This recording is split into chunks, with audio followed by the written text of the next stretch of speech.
Assalamualaikum warahmatullahi wabarakatuh. Perkenalkan, nama saya Irza Zakia dan Nur Hanifah. Saya dari Universitas Pasundan dari Pendidikan Biologi 2019 dengan nomor NPM 195040084. Di sini saya akan menjelaskan mengenai 5 jurnal dengan analisa saya sendiri. Jurnal pertama ada Smoking and Mortality Beyond Established Causes. Jurnal kedua, Belief About the Health Effect of Smoking Among Adults in the United. Jurnal ketiga ada Smoking Cessation and Cardiovascular Disease is Never Too Late for Action. Jurnal keempat, perancangan video infografis bahaya merokok untuk anak SD menggunakan teknik motion. Jurnal kelima yaitu penyuluhan bahaya merokok bagi kesehatan di Kanagarian Simpang, Sangiran, Kecamatan Gugua, Kabupaten 50 Kota. Yang jurnal pertama ada Smoking and Mortality Beyond Established. Jurnal pertama yaitu Smoking and Mortality Beyond Established Causes, atau artinya merokok dan kematian lebih dari itu penyebab yang ditetapkan. Penulisnya ada Brian D. Sarter MPH, ada Christian C. Abnett PhD, ada Diane Vescanusi SD, ada Neil D. Friedman PhD, ada Patricia HKSSD, ada Corey E. Alois MD, Judith K. Ockney PhD, Ross L. Prentice PhD, Frank Spazer MD, Michael G. Thun MD, and Eric G. Jacob PhD. Nama jurnalnya adalah The New England Journal of Medicine dengan total halaman dari halaman 1 sampai 6, tahun terbitnya 2022.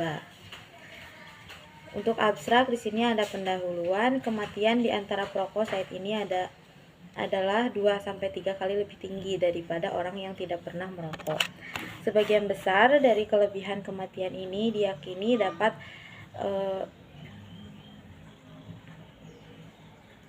dapat dijelaskan oleh 21 penyakit umum yang telah secara resmi ditetapkan sebagai akibat dari merokok itu, dan termasuk dalam perkiraan resmi kematian akibat merokok di Amerika Serikat. Namun, jika merokok menyebabkan penyakit tambahan, perkiraan resmi ini mungkin secara signifikan meremehkan jumlah kematian yang disebabkan oleh merokok. Tujuan dari penelitian ini adalah mencari tahu penyebab kematian yang disebabkan oleh pecandu rokok. Metodenya dengan cara pengumpulan data. Hasil dari metode ini adalah ada hasil sekitar 181.377 kematian, termasuk 16.475 diantaranya perokok saat ini. Secara keseluruhan, sekitar 17% dari kelebihan kematian di antara perokok saat ini itu disebabkan oleh hubungan dengan penyebab yang saat ini tidak ditetapkan sebagai akibat dari merokok. Ini termasuk hubungan antara merokok saat ini dan kematian akibat gagal ginjal, atau resiko relatifnya 2,0 dibandingkan interval kepercayaan 95%, 1,7 hingga 2,3. Ada iskemia usus juga, resiko relatifnya 6,0 sampai 95%. Lalu ada penyakit jantung, hipertensi, infeksi, berbagai penyakit pernafasan, hingga payudara kanker dan kanker prostat. Ini resiko relatifnya 1,4 95%, CI 1,2 hingga 1,7. Di antara mantan perokok, risiko relatif untuk masing-masing hasil ini menurun karena jumlah tahun sejak berhenti meningkatnya kasus merokok ini. Kesimpulan dari jurnal ini adalah sebagian besar dari kelebihan kematian di antara perokok saat ini antara tahun 2000 dan sampai 2011. Lalu ada jurnal kedua ini yaitu Belief About the Health Effect of Smoking Among Adults in the United States, yang artinya keyakinan tentang efek kesehatan merokok di antara orang dewasa di Amerika Serikat.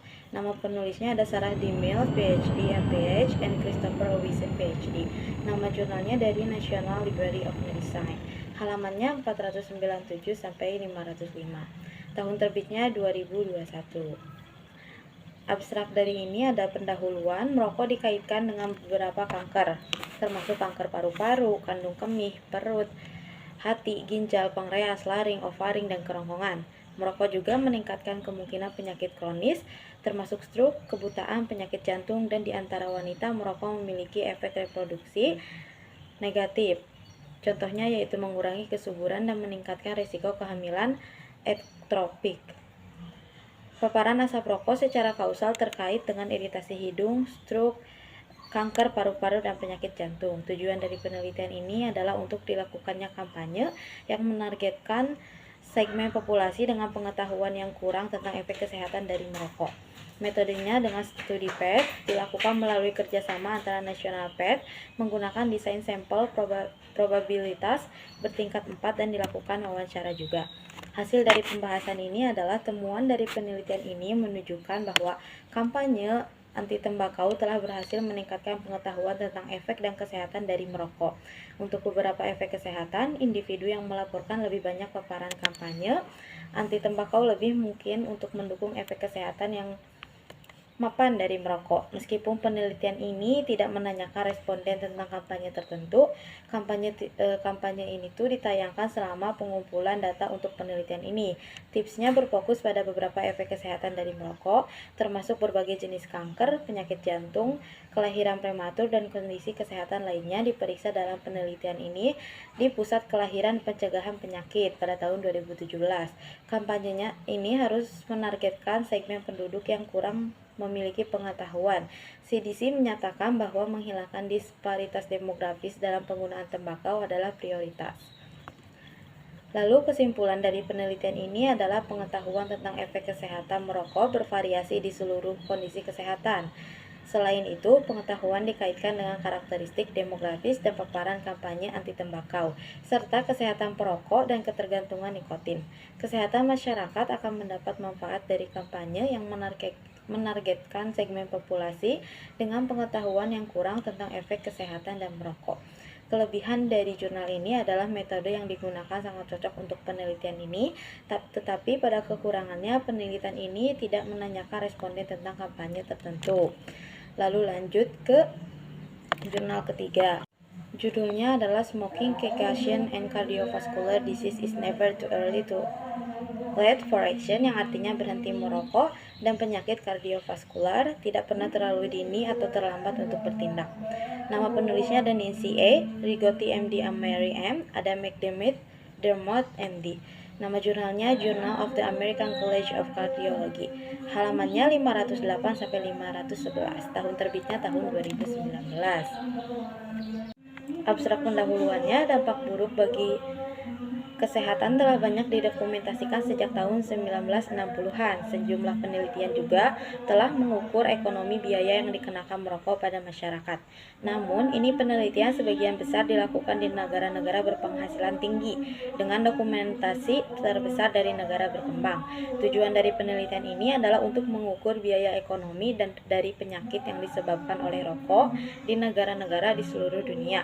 Metodenya dengan pendekatan cost of illness digunakan untuk memperkirakan biaya ekonomi dari penyakit akibat merokok pada tahun 2012. Hasil dan pembahasannya yaitu didapatkan data yang diperlukan untuk menyelesaikan perhitungan ini pada 152 negara yang mewakili 97% perokok dunia. Negara-negara tersebut dikelompokkan menurut status pendapatan Bank Dunia dan wilayah WHO. Hasil kunci untuk semua negara terdapat dalam file materi pelengkap online. Temuan dilaporkan dalam dolar internasional dengan menggunakan nilai tukar paritas daya beli. Dana Moneter Internasional untuk tahun 2012. Penggunaan dolar internasional adalah praktik umum untuk memastikan bahwa estimasi biaya ekonomi di berbagai negara dapat dibandingkan dan dengan tepat mencerminkan perbedaan mendasar dalam biaya hidup orang-orang di negara-negara pada tingkat pembangunan yang berbeda. Namun, kami juga melaporkan temuan-temuan utama dalam dolar AS. Kesimpulan dari jurnal ini adalah ditemukannya bahwa penyakit yang disebabkan oleh merokok menyumbang 5,7% dari pengeluaran kesehatan global pada tahun 2012. Sedangkan total biaya ekonomi dan merokok setara dengan 1,8% dari PDB global. Merokok memberikan beban ekonomi yang berat di seluruh dunia, terutama di Eropa dan Amerika Utara di mana pandemi tembakau paling parah. Temuan ini menyoroti kebutuhan mendesak bagi semua negara untuk menerapkan langkah-langkah pengendalian tembakau yang komprehensif untuk mengatasi biaya ekonomi ini, sambil juga membantu mencapai tujuan pembangunan berkelanjutan dari negara-negara anggota. Kelebihan dari jurnal ini adalah metode yang digunakannya menggunakan pendekatan cost of illness ini sangat cocok untuk penelitian ini. Kekurangannya, saya tidak mendapatkan kekurangan dari jurnal ini.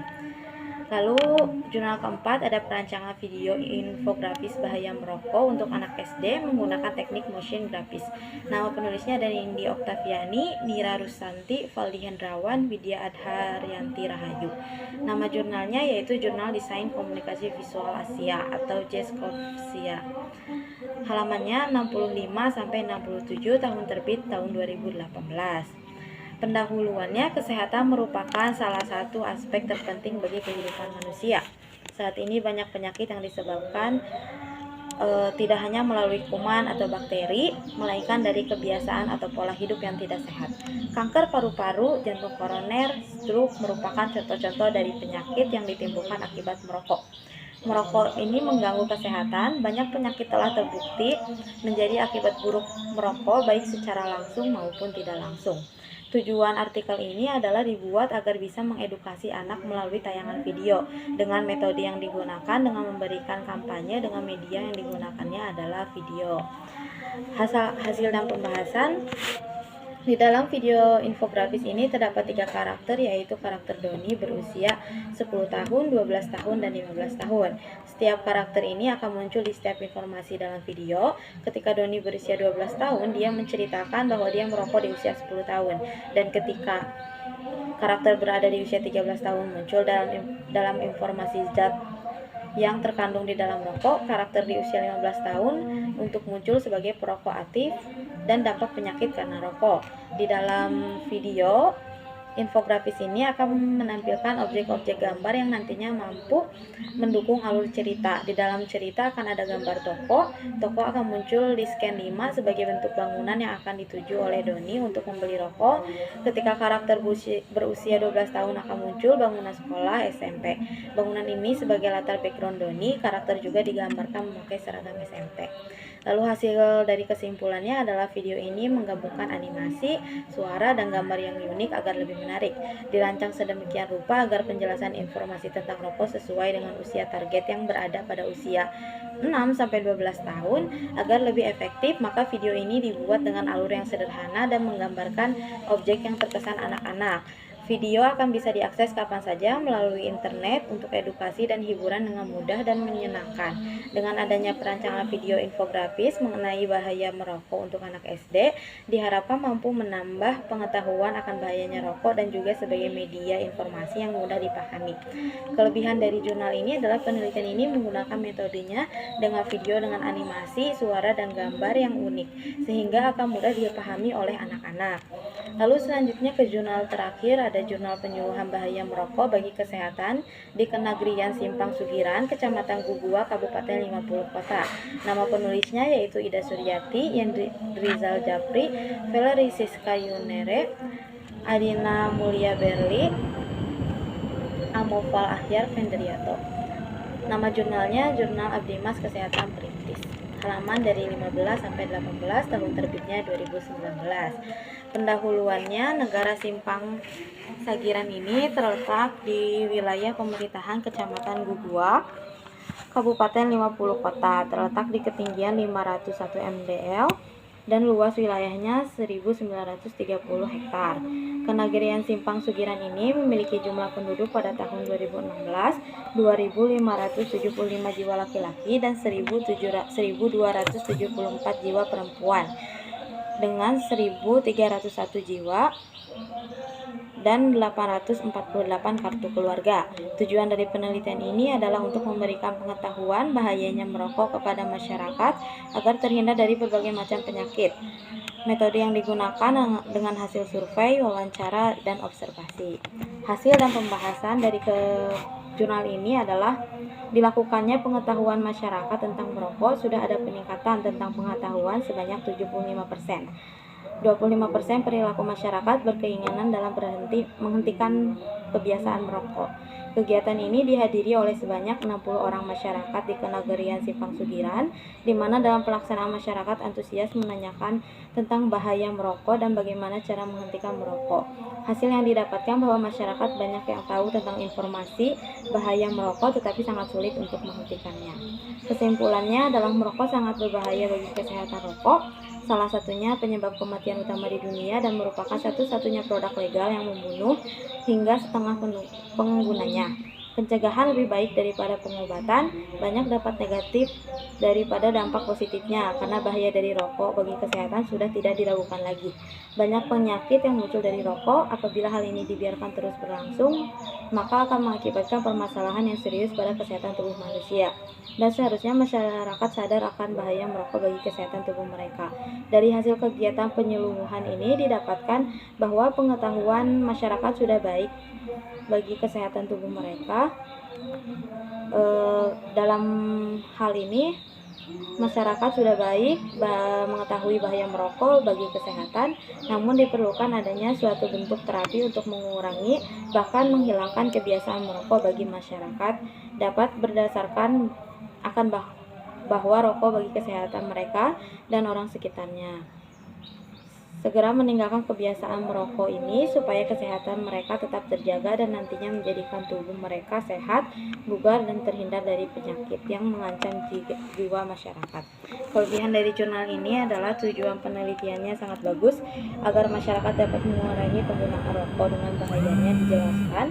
Lalu ada kekurangannya, yaitu metode yang digunakan harus ditambah dengan kampanye agar dapat mengedukasi masyarakat dengan lebih baik.